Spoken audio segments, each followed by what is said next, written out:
আমাকে মানে মৃত থেকে জীবিত তোলা হোক, এটাই আমি নির্বাচন কমিশনের কাছে চাইছি। মানে আপনার দাবি আপনি মৃত তালিকা থেকে জীবিত তালিকায় যাতে আপনার নামটা থাকে। হ্যাঁ হ্যাঁ হ্যাঁ। বাড়িতে কি আছে?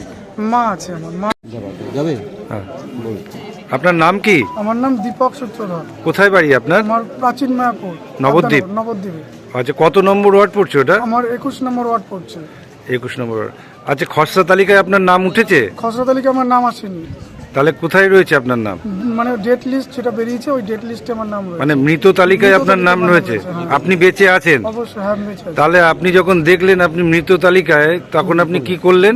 প্রথমত যখন আমি জানতে পারি আমার বিএলও সাহেবকে জানাই, হরিপদ দেবনাথ। আপনি বিএলও সাহেবের কাছে পূর্বে ফর্ম জমা দিয়েছিলেন? হ্যাঁ, অবশ্যই জমা দিয়েছিলাম, তার এই ফর্ম এবং আচ্ছা। তার সই করা রয়েছে।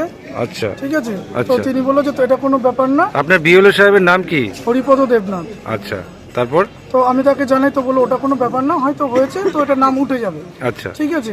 তো এবার উনি আর কি, আমি চাইছি যে আমাকে ওটা ডেড লিস্ট কেন হয়ে গেল, যেহেতু আমি জমা করেছি। আমি চাইছি যে আমার এটা যাতে পুনরায়, মানে আমি তো এখন আতঙ্কের মধ্যে। তারপরে আপনি কি করলেন? বিএলও সাহেব আপনাকে নিয়ে জানানোর পর আমাকে দিয়ে ওই উনার থেকেই ফর্ম 6 ফিল আপ করানো হলো। ফর্ম 6টা কিসের ফর্ম ওটা? ওটা অত আমি জানি না, তখন ওই মুহূর্তে জানতাম না। আচ্ছা। তো উনি আমার কাছে বললো ডকুমেন্টস গুলো নিয়ে এসো। তো আমি ফর্ম 6 ফিল আপ করি।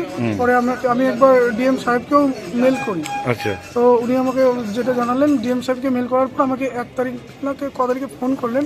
আমি 2 তারিখে আমাকে ডেকে নিয়ে গেল, ওই 2 জানুয়ারি এই 2026 নিয়ে গিয়ে আমাকে মানে ওখানে ডেকে গিয়ে বলছে যে এই ফর্মগুলোতে সই করো, মানে যেগুলো আর কি ভেরিফিকেশন, বার্থ সার্টিফিকেট, মাধ্যমিক অ্যাডমিট, এগুলো তো সই টই করানোর পরে মানে তারপর একটা পেজ আমাকে ভাঁজ করে দিয়েছে।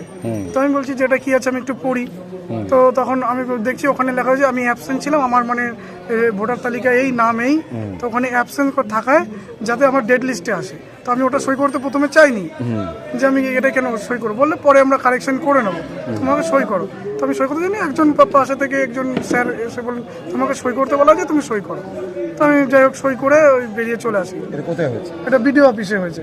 তো এখন আপনি কি চাইছেন? মানে আমি চাইছি আমার নামটা আদৌ থাকবে কিনা, যাতে থাকে, এবং আমি পুনরায় এপিক নাম্বারটা, আমার যে পুরনো এপিক রয়েছে, আমি যেহেতু জীবিত রয়েছি, এই কারেকশন করে আমার ওই এপিক নাম্বার পুনরায় ফিরিয়ে দিয়ে আমাকে নাগরিকত্ব দেওয়া হোক।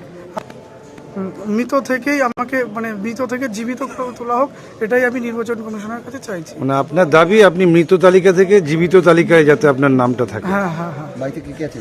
মা আছে, আমার মা আর আমি।